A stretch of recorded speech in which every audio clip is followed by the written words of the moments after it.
egg guys আজি কি বনাইছোঁ জানেনে এগ মছলা কাৰী এবিধ খুব সুন্দৰ এটা সুস্বাদু ৰেচিপি হয় আপোনালোকে সম্পূৰ্ণ ভিডিঅ'টো আহি আছে চাব এই তৰকাৰীবিধ ৰুটিৰ লগতো খাব পাৰি আৰু ভাতৰ লগতো খাব পাৰি hello' guys welcome to my YouTube channel Kamala Azmi blog কি খবৰ আপোনালোকৰ নিশ্চয় ভাল আমিও ভালে আছোঁ আপোনালোকৰ আশীৰ্বাদত আজি এটা ৰেচিপিৰ ভিডিঅ' লৈছোঁ আপোনালোকৰ মাজলৈ চাওক আজি কি ৰেচিপি বনাম কি পদ্ধতিত বনাম আৰু কেনেকৈ বনাম আজি আপোনালোকৰ মাজলৈ লৈছোঁ কণীৰ এটা অন্য ৰেচিপি ইয়াৰ কাৰণে কণী 4টা মই লৈ লৈছোঁ ইয়াক কুকাৰত দিলোঁ প্ৰথমতে তাৰপিছত বইল হ'বলৈ দিম চাই থাকক ভিডিঅ'টো সম্পূৰ্ণভাৱে আৰু স্কিপ নকৰাকৈ ঢাকনিখন লগাই দিছোঁ দি এটা মাত্ৰ চিটি মাৰিম কণী বনাম আজি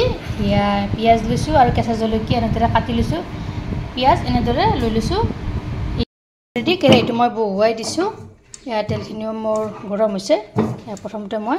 কণীকেইটা ফ্ৰাই হ'বলৈ দিম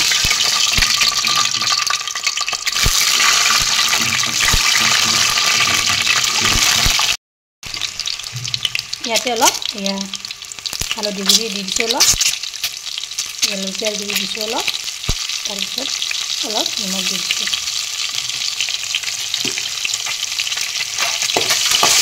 লগাই দিছোঁ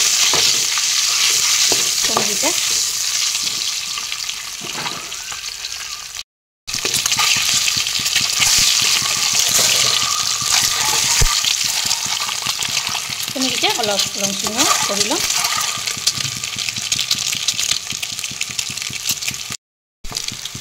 কণীকেইটা মোৰ ফ্ৰাই হৈ গ'ল বাচন এখনত এনেদৰে নমাই ল'লোঁ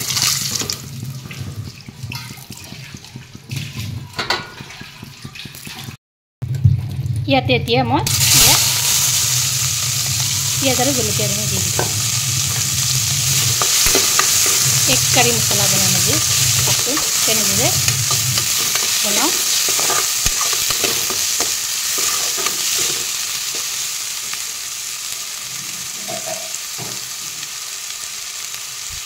পিঁয়াজখিনি অলপ ৰং চঙুৱা কৰি লওঁ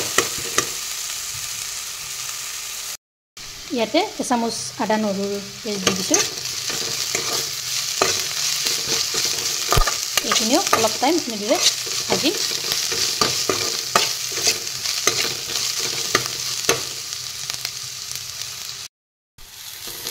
এইখিনি এনেদৰে তলফৰ কৰি লৰাই দি দিছোঁ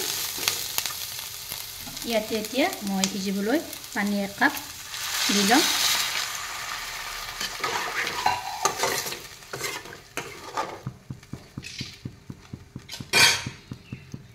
ইয়াৰ ওপৰত এতিয়া দিম মই জলকীয়া গুড়ি এচামুচ হালধি গুড়ি দিছোঁ এচামুচ জিৰাৰ গুড়ি দিছোঁ আধা চামুচ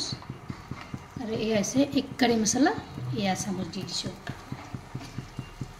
এইখিনি এনেদৰে অলপ কৰি লৰাই দিম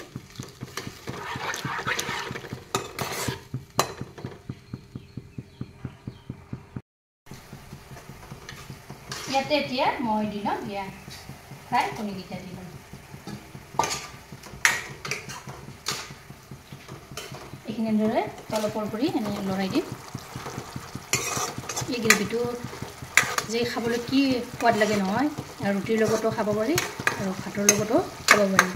এইখিনি মই উতলিব দিম ভালদৰে চাওক গ্ৰেভিটো কি বঢ়িয়া হৈছে এনেদৰে ৰাখি দিব এই টাইপতে ৰাখি দিব তেতিয়া ৰুটিৰ লগত খাব পাৰি হৈ গ'ল নমাই থৈ দিলোঁ ভিডিঅ'টো ভাল লাগিলে লাইক কৰিব শ্বেয়াৰ কৰিব কমেণ্ট কৰিব আৰু মোৰ চেনেলত যদি নতুনকৈ আছে আপোনালোকে চেনেলটো ছাবস্ক্ৰাইব কৰিব লগতে ফেচবুক পেজত ফ'ল' কৰিব ধন্যবাদ জয় আৰু